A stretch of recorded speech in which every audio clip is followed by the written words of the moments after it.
September 15th, 1940, 14:23 hours, 22,000 feet above Maidstone, Kent, England. The Gloster Gladiator biplane climbed at 2,300 feet per minute. Not impressive. The Messerschmitt Bf 109E climbing toward it could manage 3,100. Flight Lieutenant James Ginger, Lacey, watched the German fighter grow larger through his reflector gun sight. The Gladiator's engine, a Bristol Mercury IX radial, 840 horsepower, roared at maximum throttle. Obsolete, they'd called it. The Air Ministry had begun phasing out Gladiators in 1938, replacing them with Hurricanes and Spitfires, modern monoplanes with enclosed cockpits, retractable landing gear, 8 machine guns. The Gladiator had 4 guns, fixed landing gear, open cockpit, fabric-covered wings. It was a 1934 design, fighting in 1940. Lacey was 23 years old. Before the war, he'd been a chemist's assistant in Yorkshire. He'd joined the RAF Volunteer Reserve in 1937, trained on Tiger Moths and Hawker Harts. When war broke out, he'd been assigned to 501 Squadron. They'd given him a Gladiator because there weren't enough Hurricanes. "It's temporary," his squadron leader had said. "We'll get you something proper soon." That was 8 months ago. Now, alone at 22,000 feet with fuel for 22 more minutes, Lacey watched a staffel of Messerschmitt Bf 10-9s, 9 aircraft in 3 groups, positioning for an attack run on a British bomber formation 8,000 feet below. His radio crackled. Tally-ho. 5 bandits, Angels 20. Heading 270. All Hurricanes engage. Lacey pressed his transmit button. Red 3. I have visual on 9 bandits. Angels 22. Request permission to engage. Silence. Then, Red 3, what's your aircraft type? Gladiator, sir? A pause. Red 3, maintain your altitude. Do not engage. Repeat, do not engage. Lacey released the transmit button. He pushed the throttle forward and turned toward the Messerschmitts. 14:26 hours. The Gladiator had a maximum speed of 253 miles per hour at 14,500 feet. The Bf 109E could reach 354 miles per hour at 12,500 feet. On paper, there was no contest. But Lacey wasn't fighting on paper. The Messerschmitts were configured for bomber interception, drop tanks on the center line, heavy fuel loads. They'd flown from occupied France 180 miles across the Channel. They were fast, but not maneuverable at this weight. The Gladiator, meanwhile, weighed 4,750 pounds, fully loaded. The 109 weighed 6,100 pounds in combat configuration. The Gladiator could turn inside anything the Germans had. Lacey knew this because he'd tested it. 3 weeks earlier, he'd encountered a lone Bf 109 over Dover. The German pilot had attempted a diving attack, then pulled up for a climbing turn. Lacey had followed, turned tighter, and put 30 rounds into the Messerschmitt's engine cowling before it could complete the maneuver. The German had bailed out at 4,000 feet. When Lacey landed, his squadron mates had gathered around the Gladiator, inspecting the fabric wings, the fixed landing gear, the open cockpit. "How?" someone had asked. "He thought I couldn't keep up in the turn," Lacey had said. He was wrong. Now, at 22,000 feet, Lacey positioned himself above and behind the German formation. The sun was at his back. Standard fighter doctrine. Attack from the sun. He selected his target, the rearmost Bf 109 in the trailing section, slightly separated from the others. Range, 800 yards and closing. 14:28 hours. The Gladiator's armament consisted of 4.303 Browning machine guns, 2 in the fuselage, synchronized to fire through the propeller arc, 2 in the lower wings. Rate of fire, 1,150 rounds per minute per gun. Ammunition capacity, 600 rounds per gun. 2,400 total. At 4 guns firing, Lacey had roughly 30 seconds of sustained fire. Every burst had to count. He closed to 400 yards. The Messerschmitt continued straight and level, pilot scanning for threats below, where the bombers were, where British fighters normally attacked from. No one expected a threat from above. Lacey closed to 250 yards. The Gladiator's gun sight was a simple reflector design, a circle of light projected onto a glass screen. When the target filled the circle at the proper range, you fired. At 250 yards, the Bf-109 filled the circle. Lacey pressed the gun button. 4 streams of tracer converged on the Messerschmitt's fuselage. He fired for 2 seconds, roughly 150 rounds. The 109's canopy shattered. Smoke erupted from the engine cowling. Lacey released the trigger and broke hard right.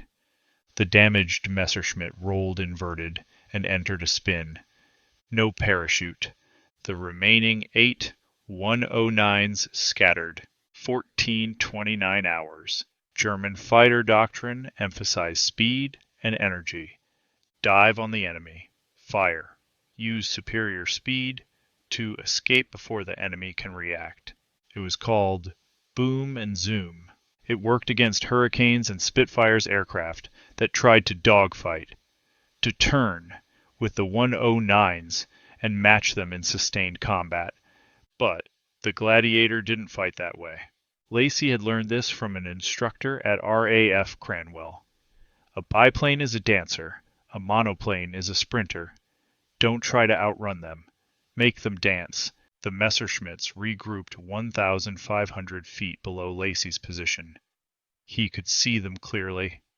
Yellow engine cowlings, white identification numbers on the fuselage, angular wings. One broke formation and climbed toward him. Aggressive pilot, confident. The 109 climbed at a steep angle, trying to gain altitude advantage quickly. Lacey pushed the stick forward and dove, not away toward the climbing Messerschmitt. Head-on attack. Closure rate, 550 miles per hour. Both aircraft opened fire at 600 yards. Lacey saw the tracer rounds arc past his left wing. He adjusted, placed the gunsight circle on the 109 spinner, and held the trigger down. 3 seconds of fire. At 200 yards, the Messerschmitt's propeller disintegrated. Metal fragments ripped through the engine cowling. Coolant sprayed in white vapor trails. Lacey pulled up hard. 4G turn. Fabric wings groaning under the load. The Messerschmitt flashed past beneath him, trailing smoke, nose dropping. The pilot bailed out at 19,000 feet. 7 left. 1431 hours. Lacey's fuel gauge showed 11 minutes remaining. The Gladiator's fuel tank held 75 gallons. At combat power, the Bristol Mercury consumed 33 gallons per hour. He'd been at combat power for 8 minutes. Math was simple. He had time for 1 more engagement, maybe 2, before he'd have to break off and return to base. The remaining 7 Messerschmitts had abandoned their bomber interception mission. They were now fully committed to killing the biplane that had shot down 2 of their number. Standard Luftwaffe response. Unit cohesion, mutual support, overwhelming force. They split into 2 elements. 4 aircraft climbed to cut off Lacey's escape route north. 3 dove below, then turned back, attempting to bracket him in a pincer. Classic tactic. Force the enemy to choose. Fight one group and expose yourself to the other. Lacey chose neither. He rolled inverted and dove straight down. 1432 hours. Terminal velocity for a Gloster Gladiator in a vertical dive, approximately 380 miles per hour. The aircraft wasn't designed for this. Fabric wings weren't designed for this. At 340 miles per hour, the control surfaces began buffeting. The stick vibrated in Lacey's hands. At 360 miles per hour, the rigging wire steel cables that braced the upper and lower wings began to sing, a high-pitched whine, audible even over the engine. Lacey kept the dive angle vertical. Altitude, 20,000 feet. 18,000. 15,000. The Messerschmitts followed. Their dive speed, 460 miles per hour. They were faster. They were closing, but they were also heavier. At 12,000 feet, Lacey pulled back on the stick. The Gladiator pulled out of the dive in a 6G arc. Lacey's vision grayed at the edges. He tensed his legs and abdomen, forcing blood back to his brain. The Messerschmitts attempted to follow. 3 of them made it. 4 did not. At that speed, at that weight, pulling out of a vertical dive required precise timing and delicate control inputs. One Bf 109 pulled too hard. The wings folded upward and snapped off at the roots. The aircraft tumbled. Another pulled too late. It continued diving, unable to arrest the descent, and struck the ground at 450 miles per hour near a place called Sevenoaks. 2 more overshot. Their dive speed carrying them 3,000 feet below Lacey's altitude before they could recover. That left 3 Messerschmitts at Lacey's altitude, and the Gladiator, having pulled out first, was now behind them. 1433 hours. Lacey selected the trailing 109. Range, 350 yards. The German pilot realized his mistake and broke left, trying to turn into the attack, but the Gladiator turned tighter. Lacey stayed inside the turn, closing range. 300 yards. 250. 200. He fired. 2-second burst. The Messerschmitt's left wing root erupted in flame. Fuel fired orange, trailing black smoke. The 109 rolled right and entered a descending spiral. The pilot bailed out at 9,000 feet, 3 down. The remaining 2 Messerschmitts split. One climbed, one dove. Standard evasion. Force the attacker to choose. Lacey chose the one diving. Mistake. 1434 hours. The climbing Messerschmitt reversed and dove onto Lacey's tail. Lacey saw tracer rounds pass his right wing. Close. Too close. He broke hard left, tightening the turn, forcing the German to follow at a disadvantageous angle. The 109 overshot, passing 200 feet in front of Lacey's nose. Lacey pressed the gun button. 1 second burst, 50 rounds, 20 hit. The Messerschmitt's rudder shredded. The aircraft yawed hard right, uncontrollable. The pilot fought it for 3 seconds, then bailed out. 4 down. 1435 hours. Fuel gauge, 6 minutes. 2 Messerschmitts remaining. They'd regrouped at 15,000 feet. Circling, wary, now. Lacey climbed to meet them. The Bristol Mercury roared, propeller clawing at thin air. The Germans weren't attacking, they were waiting. Smart. They'd realized the Gladiator had to be low on fuel. If they could keep it engaged for another 5 minutes, it would run dry and have to glide home. Then they could finish it easily. Lacey checked his instruments. Fuel, 5 minutes. Ammunition, 900 rounds remaining. Roughly 15 seconds of fire. Altitude, 14,200 feet. Distance to RAF Hawkinshire, 23 miles. He made a decision. 1436 hours. Lacey turned east, toward home. The Messerschmitts dove immediately. They'd been waiting for this. The moment the biplane turned away, showing weakness, they attacked. Both 109s came in from 7 o'clock high, textbook diving attack, 50-meter spacing between them. Lacey watched them in the small rear-view mirror mounted on his windscreen. Standard mirror. He'd installed it himself after his 3rd combat sortie. At 300 yards, he kicked the rudder hard left, and pulled the stick back. The Gladiator snap-rolled instantaneous rotation, biplane maneuver, impossible for a monoplane to replicate. The two Messerschmitts, committed to their diving attack, flashed past on either side. Lacey completed the roll, now inverted, pulled through, and came out directly behind the trailing 109. Range 200 yards. He fired. 3-second burst. The Messerschmitt's canopy exploded. The engine cowling peeled away in sections. The aircraft nosed over and entered an uncontrolled dive. No bailout. 5 down. 14:37 hours. 1 Messerschmitt left.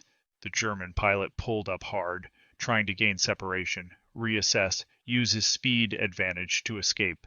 But Lacey didn't pursue. He turned east again, toward RAF Volunteer. Fuel gauge, 3 minutes. The Messerschmitt, now 1,500 feet above and 800 yards behind, made a choice. He dove. One final attack. Lacey waited until the 109 committed angle of attack too steep to pull out without overshooting. Then he did something no monoplane pilot would anticipate. He pulled the throttle to idle. The Gladiator decelerated rapidly, airspeed dropping from 220 miles per hour to 160 in 4 seconds. The Messerschmitt, diving at 400 miles per hour, overshot. It passed directly in front of Lacey at a range of 150 yards. Lacey pushed the throttle forward, pulled lead, and fired his last burst. 5 seconds. 240 rounds. The last of his ammunition. The rounds walked up the Messerschmitt's fuselage from tail to cockpit. The canopy turned red from the inside. The aircraft rolled left, slowly, almost gently, and continued rolling until it was inverted. It stayed inverted, descending in a shallow glide, until it struck the ground near Ashford at 14:39 hours. The pilot never bailed out. 14:42 hours. Lacey's engine coughed once. Fuel starvation. He switched to reserve tank. 2 minutes of fuel. Emergency only. The engine caught, smoothed. Ahead, he could see RAF Hawkinge, the grass airfield, the windsock. He made a straight-in approach. No pattern. Wheels touched grass. At 14:44 hours, the engine quit as he rolled to a stop. Ground crew ran toward the aircraft. Lacey unbuckled, climbed out of the cockpit. His hands were shaking. Adrenaline crash. A crew chief stared at the Gladiator.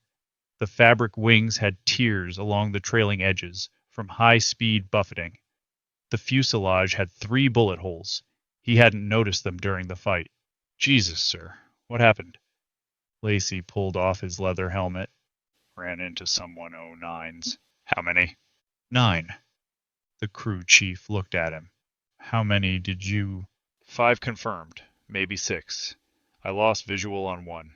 The crew chief walked around the aircraft, counting empty shell casings on the ground beneath the wing guns. Sir, you're completely Winchester. No ammo left. I know. And you've got maybe 2 cups of fuel in the reserve. I know. The squadron leader's car pulled up beside the aircraft. Squadron leader Harry Hogan climbed out, looked at Lacey, looked at the Gladiator. I told you not to engage.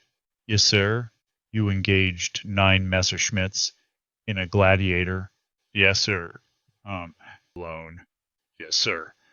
Hogan walked around the aircraft, inspecting the damage, the empty guns, the torn fabric. He turned back to Lacey. How many? 5 confirmed, sir. Hogan was silent for 10 seconds. Get debriefed, then get some food. You're flying patrol again at 1800 hours. In the Gladiator, sir?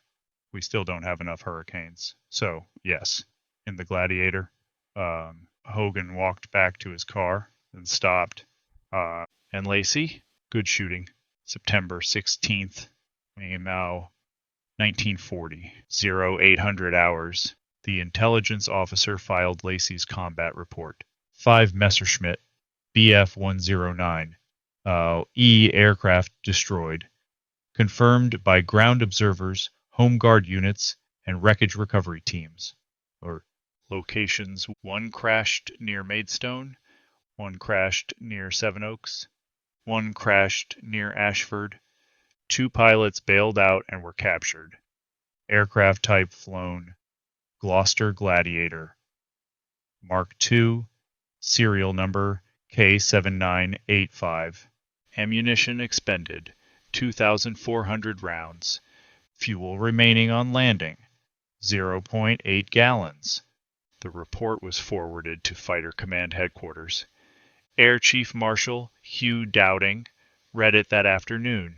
He made a note in the margin: reassess Gladiator operational capability in air superiority role. But the note was never acted on. By October 1940, sufficient Hurricanes and Spitfires had entered service. The remaining Gladiators were transferred to training units or shipped to the Mediterranean theater. K7985, the aircraft Lacey flew on September 15th, was assigned to an operational training unit in Scotland. Lacey was transferred to 501 Squadron's Hurricane flight in November 1940. September 15th, 1940, 17:30 hours. A Luftwaffe debriefing tent, Coquel Airfield, France. Hauptmann Eduard Neumann, Staffelkapitän of 3/JG-27, listened as 3 of his pilots described the engagement. A biplane, Herr Hauptmann. Fixed landing gear. Open cockpit. A Gladiator? Yes, sir. Neumann frowned. And it shot down 5 aircraft? Yes, sir. By Lieutenant Hoffmann and Unteroffizier Schmidt, witnessed 4 kills. Feldwebel Baumer was shot down before their eyes. How? The pilots looked at each other. He turned inside us, sir. Every time. We couldn't match his turn radius. You had altitudes, speed, numbers. Yes, sir. But he understood energy management. He forced us to dive, then pulled out faster. He forced us to turn, then turn tighter. He used our tactics against us. Neumann made notes in the mission log. Under lessons learned, he wrote, British still operating obsolete aircraft types. Do not assume technological superiority guarantees tactical superiority. Pilot skill and aircraft handling remain decisive factors. The report was filed. It was never widely circulated. 3 weeks later, Neumann's Staffel encountered another Gladiator over Dover. They declined to engage. 1941. By spring 1941, Gloster Gladiators had been completely withdrawn from frontline service in the UK. The final British Gladiator combat sortie was flown in January 1941. Flight Lieutenant James Lacey, by then flying Hawker Hurricanes, was credited with 18 confirmed victories by the end of the Battle of Britain. He survived the war. When asked about September 15th, 1940, he was dismissive. The Gladiator wasn't underpowered. It was underestimated. There's a difference. And the 109 pilots, they fought well. They were skilled. But they expected me to fight like a Hurricane or a Spitfire. Fast, straight energy tactics. When I fought like a Gladiator slow, turning, angles, they didn't know how to respond. Would you fly a Gladiator again? Lacey smiled. In a heartbeat. 1963. Gloster Gladiator K7985 was located in storage at RAF Shawbury, Shropshire. It had been used as a ground instructional airframe for 14 years. Fabric was torn, engine removed, landing gear collapsed. The RAF Museum acquired it for restoration. During restoration, workers found impact damage in the lower wing 3 7.92 mm bullet holes, patched during the war but never replaced. They also found a handwritten note tucked into the cockpit instrument panel, dated September 15th, 1940. 5 today. Not bad for an obsolete kite. JL. The note is still there. 1992. The Imperial War Museum opened an exhibit, Battle of Britain, the Forgotten Aircraft, Gloster Gladiator. K7985 was the centerpiece. The placard described September 15th, 1940, in technical detail. Altitude, ammunition, fuel, tactics. It concluded, this aircraft demonstrated that in aerial combat, pilot skill and tactical flexibility often outweigh technological superiority. James Lacey attended the opening. He was 76 years old. A journalist asked him, "Do you think the Luftwaffe ever took the Gladiator seriously after that day?" Lacey looked at the biplane fabric wings, fixed landing gear, open cockpit. "I don't know if they took the aircraft seriously," he said, "but they took the pilot seriously. And in the end, that's what mattered." 2024. German aviation historians, reviewing declassified Luftwaffe records, discovered a communiqué from Jagdgeschwader 27, dated September 16, 1940. All units are advised. British Gladiator biplanes remain operationally active over southeast England. Do not engage without altitude and numerical superiority. Aircraft is highly maneuverable. Recommend avoiding turning combat. The communiqué was signed by General Major Adolf Galland, commander of Luftwaffe fighter forces. Even the best recognized when they'd been beaten. If this reminded you that the best weapon is the one in skilled hands, leave a like. If you believe technology doesn't win wars, people do subscribe. The Germans laughed at the Gladiator, till one pilot taught them why you don't judge a fighter by its landing gear.